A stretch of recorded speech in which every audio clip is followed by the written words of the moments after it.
rasa terkejut saya. Macam tak percaya Umi yang muncul di depan mata saya. Macam mana muka Mumia tu? Macam ni.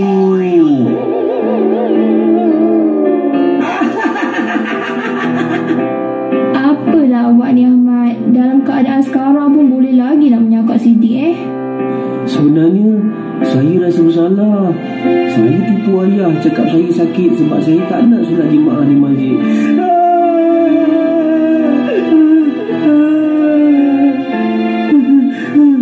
Saya menyesal. Ayah, ampunkan Ahmad. Bagus Ahmad awak menyesal. Jangan lupa minta ampun daripada ayah awak tau.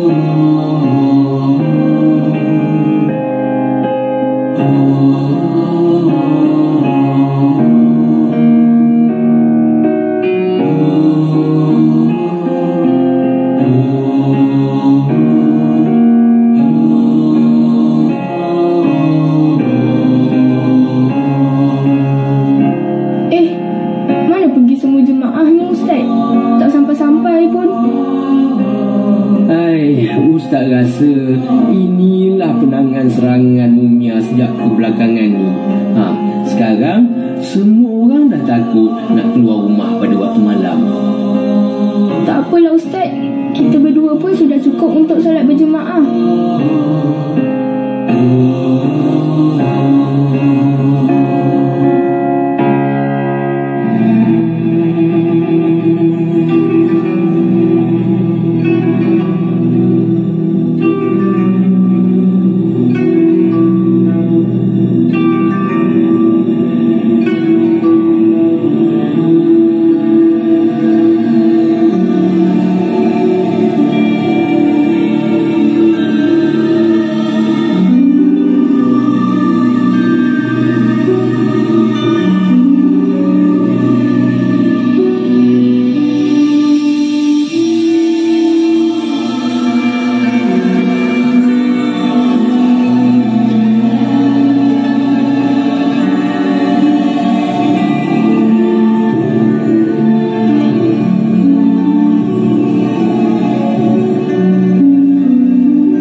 Apa pula?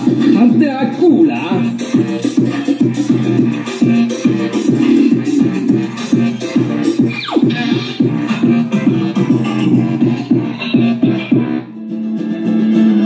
Aku yang nampak mereka dulu. Tapi aku yang pegang peti dulu.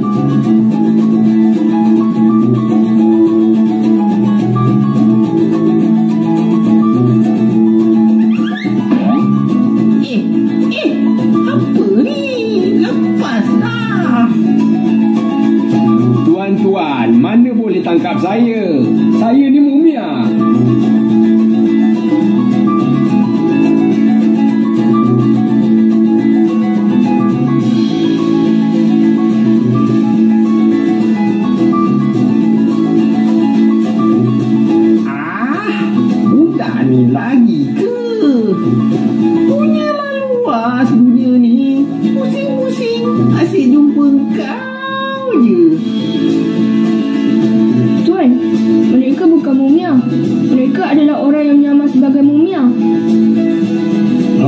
Saya pun rasa begitu juga. Tanggalkan balutan mereka.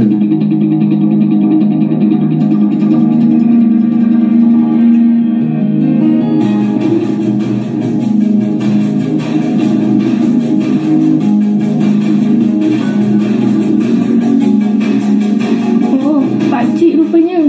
Patutlah suara macam kenal je tadi. Hai, kamu ni lah abah. Janganlah. Tak serik-serik lagi kamu ya. Cuba-cubalah kamu bawa bertaubat.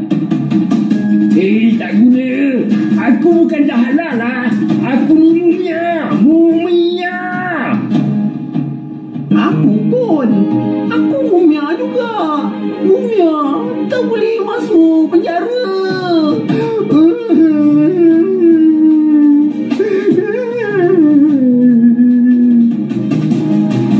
Dah, jalan cepat. Tak payah nak menyamar-menyamar. Dengan suara korang pun aku dah tahu. Aku takkan lepaskan kau, wahai budak. Dah, tak payah nak berangan. Kemungkinan kamu boleh dipenjarakan seumur hidup tau. Jalan cepat.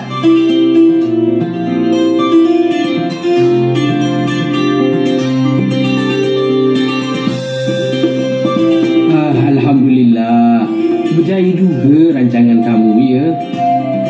Lepas ni dia orang nak menyamar jadi apa pula ya.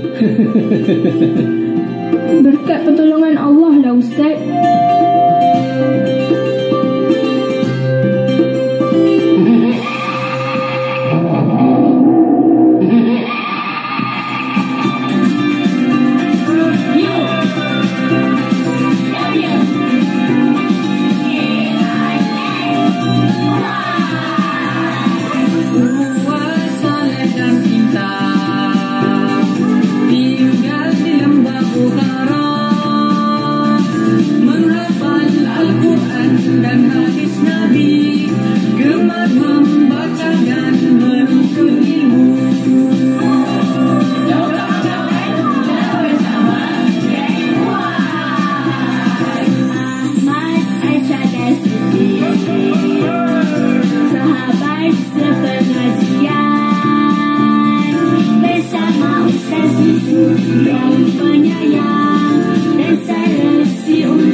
Siap sedia membantu